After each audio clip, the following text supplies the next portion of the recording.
Hey, friends. Really good seeing all of you today, and good to check in with you here in quarantine world. So Steve and I have just been wanting to keep doing these chats and have different conversations about different things, different ideas and topics, and so trying to keep it casual. And he and I don't really talk about it much before we get into it because we've just tried to keep it as conversational as possible and like we would be having a conversation sitting on a couch somewhere or at a coffee shop or something like that. And so today we wanted to talk about the cross, and based out of this idea mostly that it seems when it comes to the cross and the cross of Christ, it often gets presented in very formulaic terms Different ideas. where that I just heard That was myself. that was on my side. Yeah, I did that. Sorry. But yeah, just that it gets very formulaic ways and very formulaic terms. And so that it's, oh, yeah, this is the one way to think about it. And if you don't think about it any other way, uh, then you're wrong and you're a heretic and you don't believe the Bible and you've got all these wrong belief systems that may threaten your entire eternity. And so, um, but as you really wrestle with that, as you wrestle with the Bible, as you wrestle with the scriptures, as you wrestle with history, with different theologians and interpretations and different churches and backgrounds for really generations and generations and generations, you just find that there's a lot of richness and a lot of different ideas and a lot of different ways of looking at it within the scriptures themselves and the different scripture writers, but then also just through the years. And so it doesn't take away anything from the cross. It feels like that seeing multiple angles and seeing different ways of looking at it add to the richness and the beauty of the symbol that it is. And so we just find, I know Steve and I both, that a lot of people just aren't even aware of different ways of looking at it when it's only been presented many times in a certain tradition that we were brought up in or that we were exposed to. Like we've only been given one view, one way of looking at things. Right. And so, yeah, we just want to talk about some of those different ways and talk about that. So with that, Steve, um, if you want to maybe just start us off and let's talk about some of the different ways Scripture looks at it, some of the ways the different Scripture writers talk about the hmm cross, and anything else that you feel like talking about. Yeah, I feel like I won't do a bunch of disclaimers, but just to say there are so many works, so much writing over hundreds, literally hundreds and hundreds of years. So just to say up front, as we often do, it deserves to be said again. This won't be the last word on the issue. But like to your point, a lot of us, if we don't realize there's nuance, and this is one of those, I think that it's a little frustrating for people to like, here's one more thing you just can't pin down to make, you know, a single idea. Or if you have the single idea, that single idea sort of gets taken from you because there's so many different ways of understanding this. So it's a little frustrating.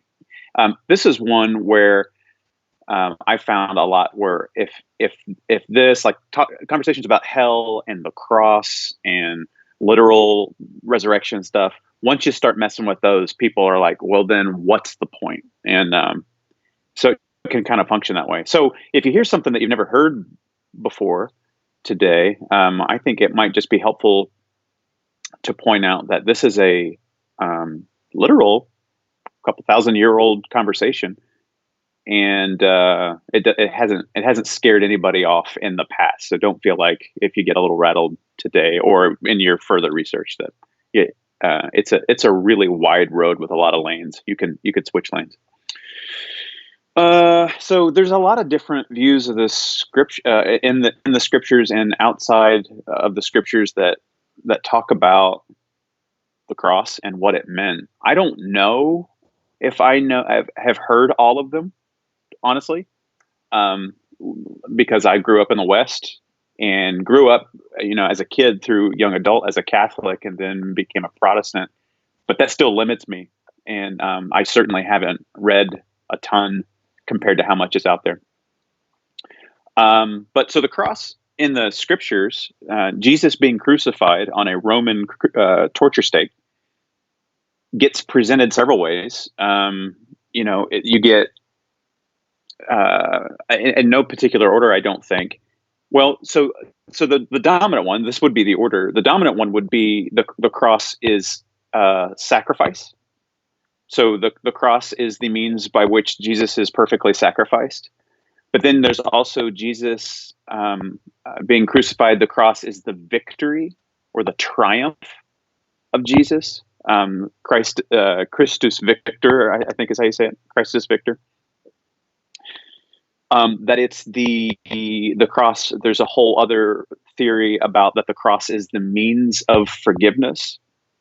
There's the cross as Jesus being crucified, and then that whole weekend. That's the recapitulation theory. And we'll tease these out. But then also they call it exemplary theory, but the cross as an example to follow.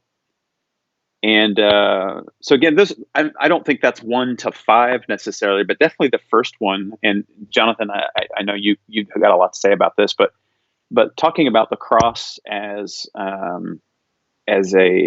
predominantly as the scriptures do, the New Testament talks about it as a sacrifice. That from the very beginning of the Gospel of John, you've got John the Baptist saying, "Behold, the Lamb of God who takes away the sin of the world." That's a super Jewish thought.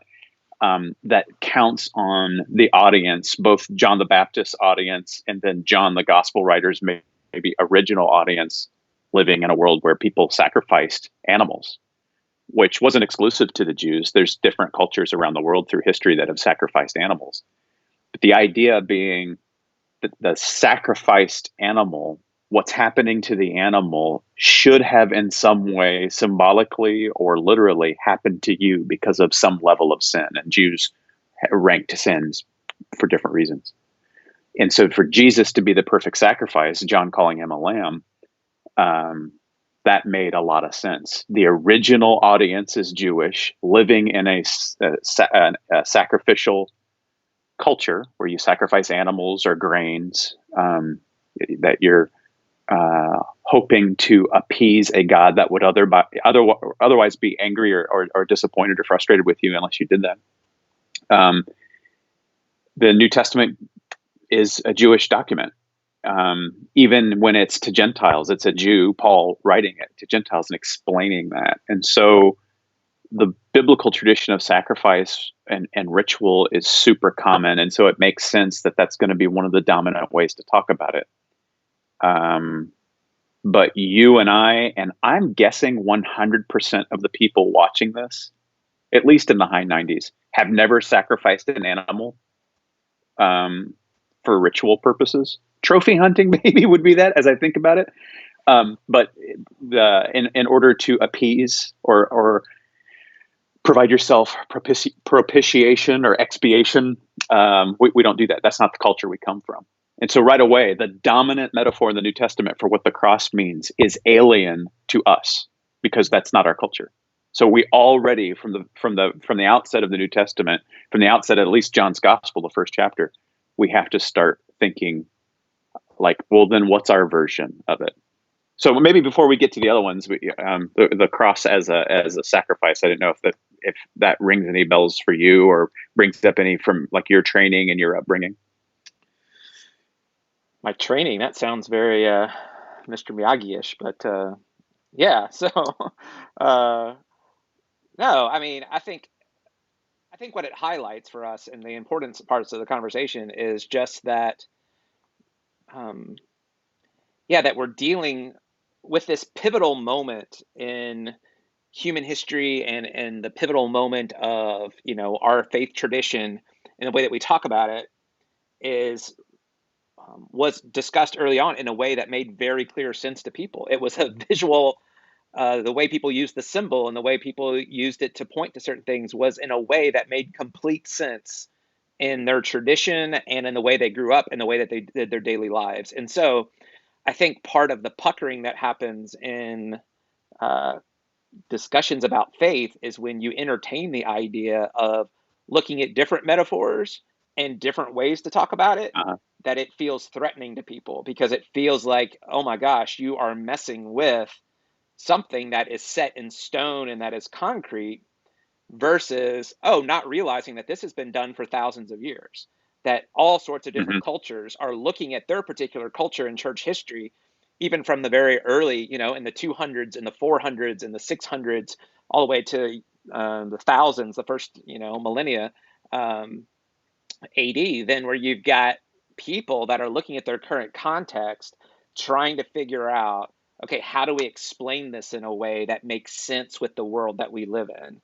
Yeah. And that doesn't dismiss what was any pictures or metaphors and imagery and beauty that was before, but it just adds to a more fuller picture. And so it's not a threatening thing for us to talk about it, because again, when we look at salvation throughout the New Testament, the New Testament writers use all sorts of different ways to talk about that, and which is Hmm. often tied to the cross. But you have you have certain New Testament authors that use financial metaphors in terms of how they talk about Yeah. salvation being bought at a price. It's a very, yeah, a financial and a trade way that they talk about salvation. You have other traditions that talk about adoption. And you see this actually, if we tease out, like we could list out all these different denominations of Christian faith traditions, and usually um, those traditions tend to adopt one of the metaphors. They tend to most dominantly talk about, Hmm. and so I know, I have several friends that their primary way that they think about salvation is through a lens of adoption, which is a beautiful metaphor, which is a beautiful picture of that. But to understand that some scripture writers are looking at the cross and they're looking at salvation through an adoption lens. Others are looking at it Yeah. through a sacrifice lens and how they talk about it. And so it's just whenever, but we get zeroed in on, we point to certain verses and go, oh, look, this verse makes it Hmm. really clear. And you don't recognize or realize or even are aware of, oh, there's a bunch of other verses that talk about it very differently, but Yeah. I was just not exposed to those. And that doesn't make it wrong. It just makes it, man, this Yeah. gives us so many different beautiful ways to look at it so that we get a full picture of this thing. Because if not, here's one of the threats, and we can talk about this more later. If you only have one way of looking at it, um, and somehow that one way gets deconstructed. So Yeah. with that idea of, that one metaphor that I was raised with was the it was a purely, and we'll talk more about this, I'm sure, but the substitutionary idea that God was Yep. really pissed off, and God was pissed off at me, but Jesus took my place. And in order for God to kind of solve this conundrum that he found himself in of having to meet justice, he had to, yeah, put his own son to death so that his wrath had a place to go. And therefore, that wrath didn't come to me, it came to Jesus. So he took my place and substituted that. And there's within the sacrificial system of understanding, there's a lot of richness and beauty and really helpful stuff that comes with that. But when you reached a point when you were like, for me, wait a second, what's that say about God? And what's that say about God's character and this angry God? And that seems kind of violent. And that seems very different than the Jesus that I am relating to. And that starts getting deconstructed in a way and torn apart. If you have nothing else to grab onto, no other metaphors, no other ways to think about it, then people just want to toss it out and go, well, it just doesn't really matter, Somebody. Yeah, Yeah. the cross doesn't matter, sacrifice doesn't matter. And I'm like, whoa, wait a second. No, it matters. But Yeah. you might struggle with one way of looking at it for a while based on your season that you're in. And that's okay. That's the beauty of having Hmm. several different ways of looking at it. Yeah. And the New Testament does that. And again, the dominant metaphor, and I'm saying metaphor, is sacrificial. But you have to remember that it's a metaphor, because if you push it too hard, you have to ask questions like, if Jesus is the lamb, Hebrews talks a lot about Jesus well, it talks about the cross through the language of sacrifice, but he's also a priest.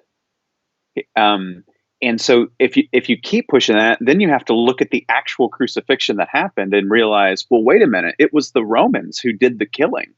And so how do you fit that into the metaphor of a perfect lamb slain in the temple when it happened at the hands of pagans and Romans? And then, but Jesus is also the priest, and people have, like, like, fans always come up with explanations for the work they're fans of, but if you push that one metaphor too hard, it really starts to fall apart.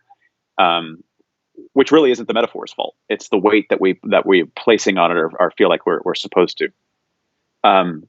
So the sacrificial thing obviously is predominantly used. One of the older ways of looking at the cross in about 100 years ago was called Crysis Victor, and this one is not language that people use a ton. I do hear some people using it, but this is the idea that Jesus's death and resurrection were a victory over chaos and the devil.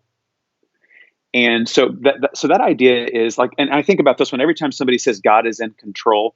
There's a really ancient way, all the way back to the beginning, it looks like, way of understanding. No, God is not in control. The devil is the prince of the power of the air, and that all of the world is under the thumb of the devil. The Crysis Victor, even though that phraseology, it's a Depression era phrase, so about 100 years old. This guy, Austin, something like that. Anyway, so he teased it out more clearly, I think, for a modern audience. But it was this idea that Jesus conquered the devil, and that's the ransom language. We don't really have to think about ransom language in our own context, but ransom language pertains to slaves being freed, because they're being freed from their oppressive masters by somebody who can afford to do that, or somebody who has the power to force it. Which obviously makes a lot of sense, again, to a Jewish audience. You got Pharaoh and you've got Assyria and Babylon in your head. So Jesus tricking the devil. There's even a guy, Pope Gregory, he said that the way that it worked is that it was like a baited hook. It tricked the devil into allowing humanity to be redeemed. And that's how Jesus kind of snuck in and ransomed us from our slavery. And there's a text for that. It's somewhere in Matthew 20, 21, something like that. I didn't come to be served, but to serve and give my life as a ransom for many. Boom, this whole theology comes from that. It would eventually be called the victory of Christ.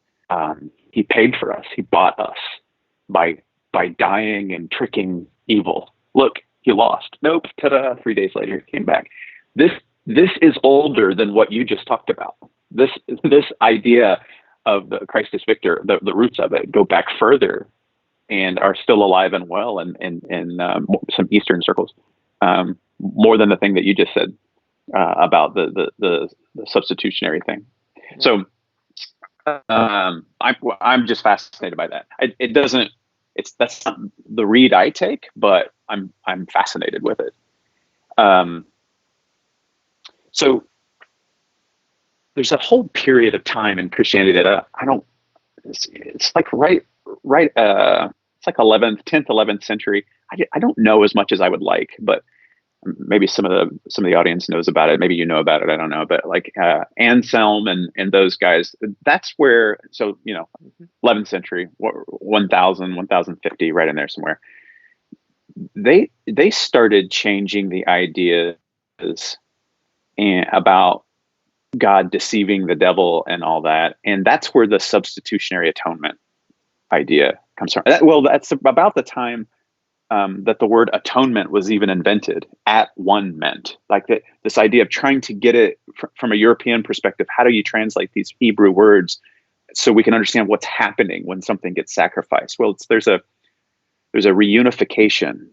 Two are becoming one again. It's a reconciling idea. At one meant, that's where we get our word atonement. So Anselm and some others in that period were saying that Jesus dived in and faced and absorbed and conquered death for us. That's how forgiveness works.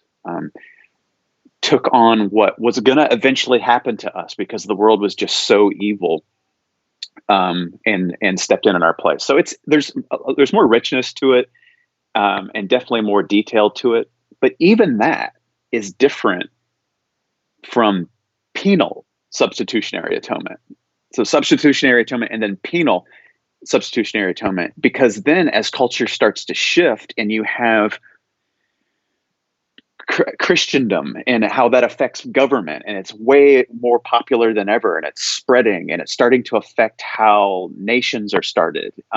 then crime and punishment are on the forefront, and Christian answers to crime and punishment are more in social consciousness. So now it has to be penal. So now it's not just Jesus stepped into the suffering for us. Then it became Jesus was how God punished sin, because God was so, like you said, God's so pissed off. I have to take this out on somebody.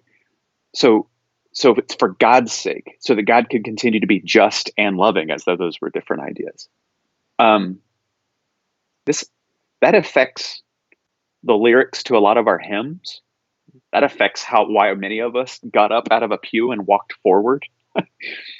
For some of us, we're like, yeah, that's the center of it, right? That God had to punish sin because God is holy and we're not. We offended God, but Jesus stepped in. That was not in mainstream consciousness for 1,000 years, and still isn't in Eastern culture. It's still, I'm talking millions and millions of Orthodox, Eastern Protestants, Eastern Catholics, many Asian Christian traditions. They do not have the Jesus took our punishment to satisfy God's righteous indignation.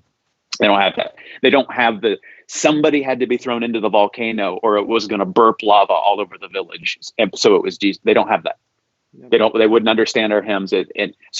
This is fundamental to a lot of us. And for them, they're like, I don't know what religion that is. Many would say it's a pagan idea that we appease God that way. Yeah, absolutely. And I think, that just takes a posture of humility to recognize, like you said, that the earliest one, the earliest thing coming out of in the early, 200 years of the church was this ransom idea. And then, till you get to 1,000 years, that's when substitutionary atonement kind of starts. And so you have to have this posture of humility to recognize that for 1,000 years, that wasn't a part of the conversation. And so when people then for 1,000 years, people weren't as good a Christian as we were. That's right. We figured it out, And so, but in every generation and culture, you have this wave that usually goes somewhere around 200 years of thinking, where you've got people that are very bought into one particular lens, one particular view of it. They've locked in, and some theologian that they've gotten behind or some interpretation and says, this is the thing that makes the most sense. And it comes at the neglect of lots of other really good insights and good beauty and wisdom and different pictures and metaphors. And that's where, but again, I understand and respect where it feels very threatening. And it feels threatening if you mess with that picture, but it comes with just a lack of awareness of the global conversation that's been happening around the cross for 2,000 years, and that lots of different people have looked at lots of different passages, and really faithful, wonderful people have come to very different conclusions that can all complement each other, but that all the metaphors and all the different ways, I think it's, our friend Rohr that says that all metaphors limp, like all metaphors have a limp to them, and none of them are perfect. And so they all have weaknesses. So we need to be able to recognize the strengths in all the different metaphors and the ways of looking at it, but also recognize the weaknesses. So, but it just... There's a Yeah, go ahead. Go ahead. I was going to say there's a cruel irony if you believe God can get so angry that somebody has to die or at least bleed, that when somebody says, yeah, but there's a whole other way of looking at that, and somebody might say, and there are major thinkers that some in the audience, like I think of Karl Barth is one of the last people that I read recently, and he talked about like substitutionary atonement. You have to go looking through the New Testament and realize it's not there. These are major thinkers that affect how we do church these days. I'm not quick on my feet right now. I can't think of many others, but the thing of I said it's a cruel irony is it seems like if God gets angry if we come to the right conclusions, one of the things we think is sin, then that's really scary to reassess. To have these ideas deconstructed. like it's not safe to come to the wrong conclusion if God is angry and there will be blood. So it's like I'm not allowed to. I can't even fraternize with people who entertain different ideas because they're all heretics and they're dangerous because God is dangerous. And so I'm just maybe I feel a little bit of sympathy for those who are like, well, yes, there are other ideas, but like at the end of this talk, Jonathan and Steve are going to tell us the right one so that, so that we're not on God's crosshairs. And God doesn't use a scope. Yeah. And I don't know too, if for other people, like you're really blurry for me right now. So maybe that is for other people, but you're like one giant blur. Audio comes through pretty well, but you're, maybe that's just me and everything's coming through fine for everyone else. But anyway, it's disguising your handsomeness. So I can't really see that very well, but well, that won't do. That'll, and with the delay too, I'm starting to think that maybe I'm having some internet issues like I had earlier. So yeah. Well, no one's complaining. I know. So that should probably tell me something. Yeah. So I mean, at least the audio is working. Yeah. Witness protection. Yeah. So I'll give another one. We can just kind of keep trucking. Yeah. But the cross as a sum. So the recapitulation theory, it's a summarization. This one resonates with me the most and has, and you can probably hear it in my teaching. Our teaching isn't that distinct, but I've just been mindful that this is present in the way that I think about these things. But what the recapitulation theory is of the at-one-ment, the atonement of Christ, it says like, it's a picture of the first Adam failed and the second Adam got it right. Jesus being the second Adam, which has biblical, there's a biblical basis for that. Walks out of a garden tomb naked. Paul refers to him as the second Adam. So Jesus is a recapitulation. Somebody's finally saying blurry. Okay, so that confirms it. It's on my side. And there's nothing I can do about it. So what Christ is doing, Jesus undoes the error of Adam. He reverses it, and so what this picture is Jesus comes and participates in our humanity, participates fully in a human life, experiences everything that you can experience, is tempted in every way, and yet doesn't give in to the temptation to sin, to do wrong to others or to his own tradition, and then dies like we're going to die, and it's a bad death. He's murdered and it's unfair. So has the full, like an extreme human experience, but then raises to new life and says, follow me.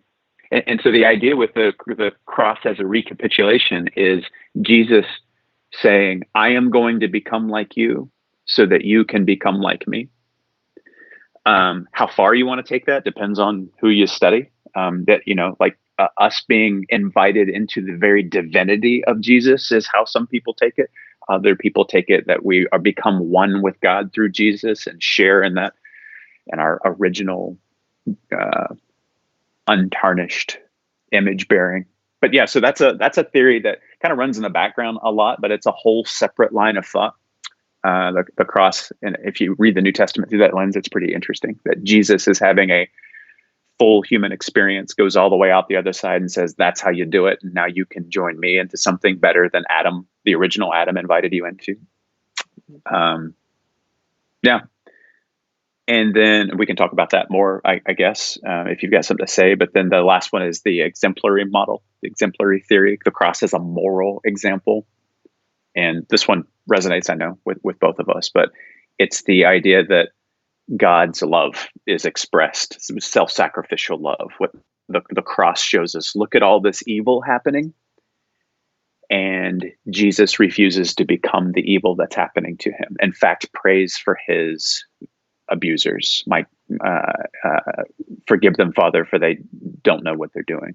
It's not that they're evil Father, they are ignorant. And so this is hugely popular. At the turn of about 1,000 years, you have different writers that talk about God taking on our nature, teaching us by both word and example to the point of death, binding himself through love to us, and then showing us that God will vindicate that. Doesn't vindicate the soldiers, vindicates Jesus by raising him back to life on the third day. And that this is our pattern. So Yep. the whole other thing, and some people mix and match, of course. Sure. Absolutely. Yeah. I mean, I think it's just, what we tried to express and having the conversation is just to shed light on there's lots of different ways to think about it and lots of different truths to be able to gain from it. But it comes down to not trying to argue and debate with people trying to say you believe the wrong thing, you think about it wrongly, and therefore you are either not Christian or you're not a real follower of Jesus because you don't think it the way my tradition or my conclusions have come to. Right. To me, it seems way more. I think those are beautiful discussions to have about all the different types of ways to look at it because it adds to a much fuller, richer picture of the cross. But it comes down to us being able to talk about what are the practical implications of that? Like, how's it Hmm. actually affect the way that you and I live and the way that you and I treat people and the way that you and I look at the world and the way that you and I Yeah. follow Jesus? And so, to some of those things that we've talked about often is this idea too that love doesn't try to control, and that's a really always been this very practical implication of the cross for me, to say, oh, this teaches me about what love looks like, and I better learn that, because if I try to control people, if I try to control and manipulate others, um, yeah, that always goes poorly and no one feels loved Hmm. that way. But that Jesus, at least at very minimum, one of the things he is demonstrating is this surrendering and this giving up of control in order to love.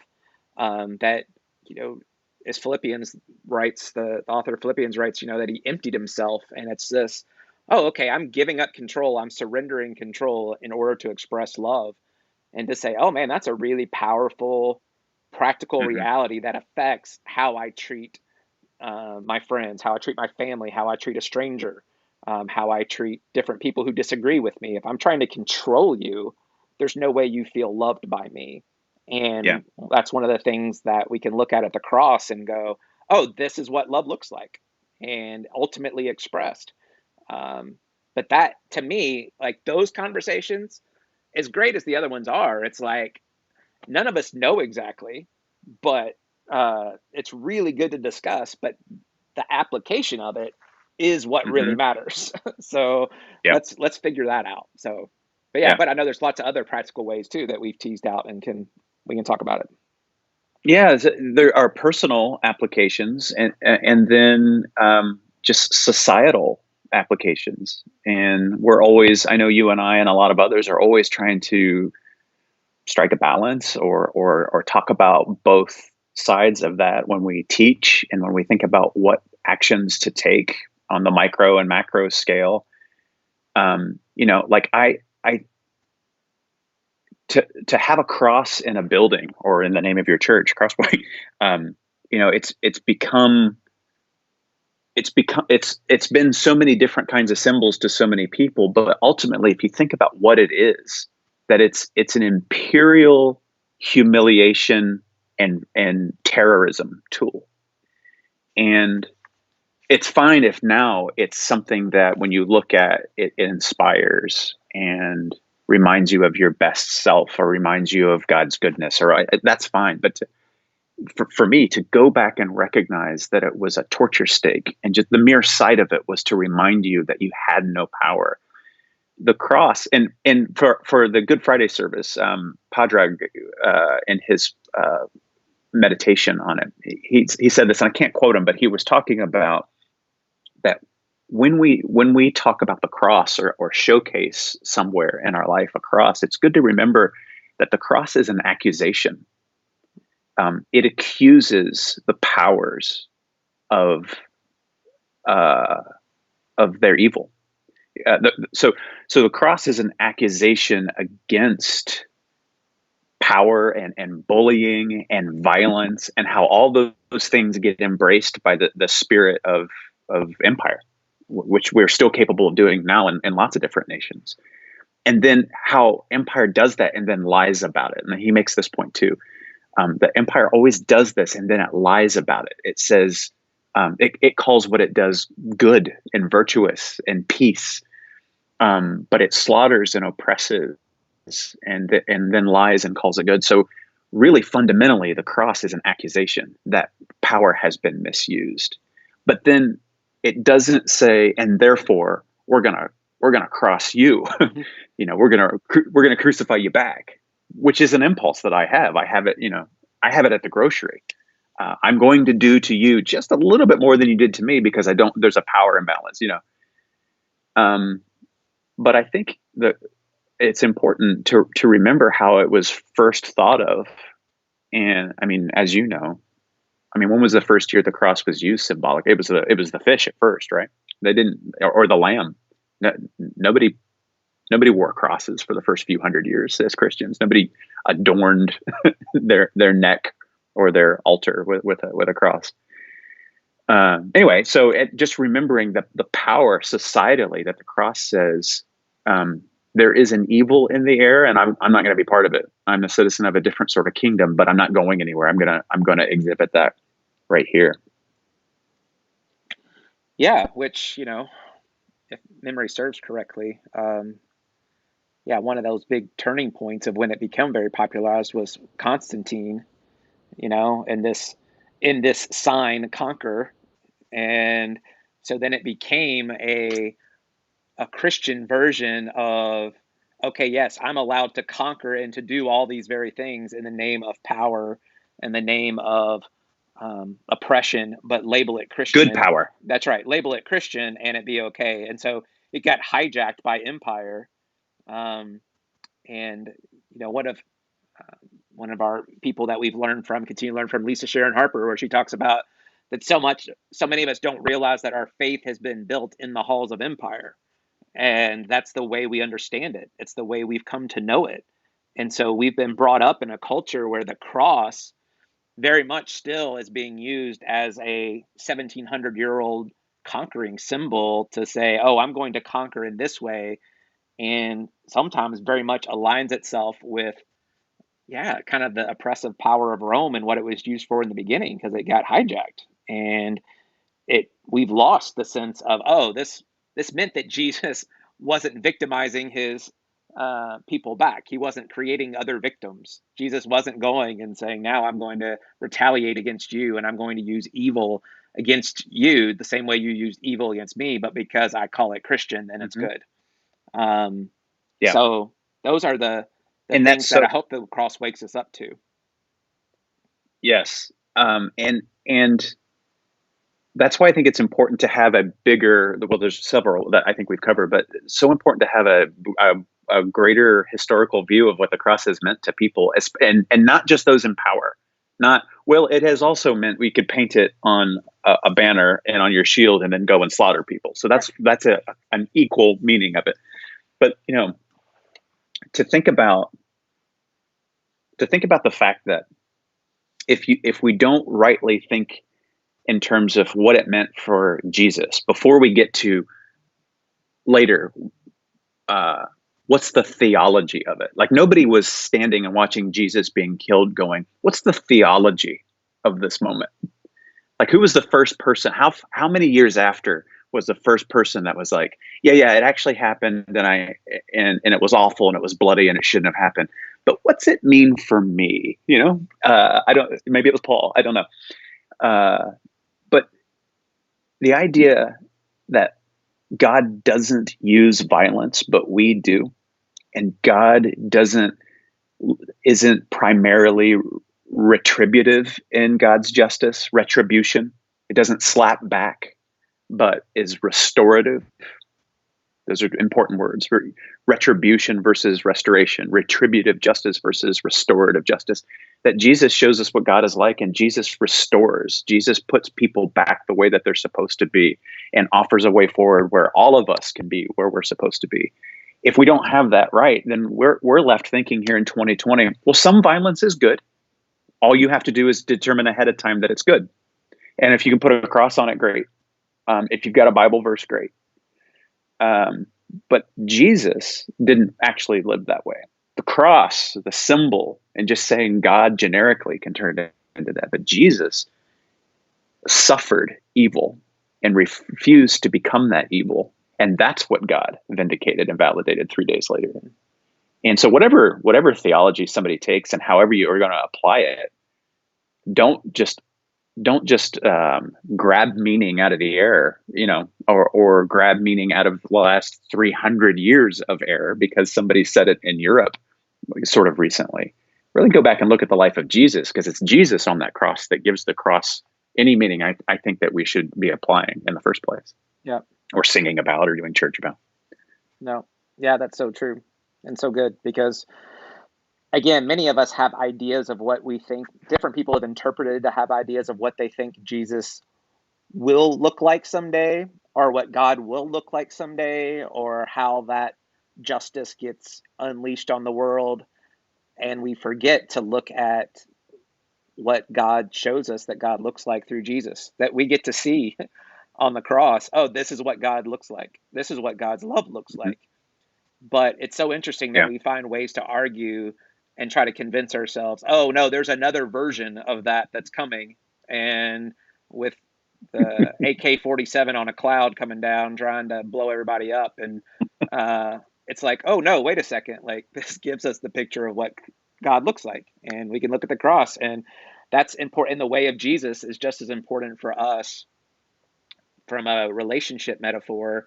And that's another one of the great metaphors that we see in the New Testament of reconciliation, of saying, oh, this is how love works day to day. Like, you're not returning evil for evil. You're not Mm-hmm. trying to victimize people with power and oppression and manipulation and all of that, because this is how human relationships work and our relationships with God work.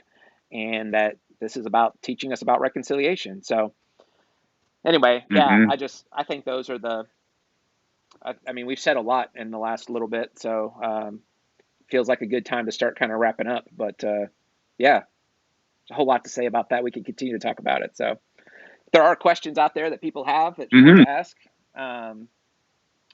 you can see people are being kind. But so yeah, let's see. No, I just think people are being kind. So don't necessarily Okay. see Didn't know if any. anybody was going to have questions or not. That means We this has answered been exhaustive. all of them. All of them, completely solved every theory on the cross to its full potential. So, all right. Great. That's good work. Thank you, sir. Thank you, friends. Always good getting to hang out with you for a Thank little you. bit. And yeah, we look forward to these times as well, getting to hang out with you. So take care. Thanks. Take up your cross, everybody.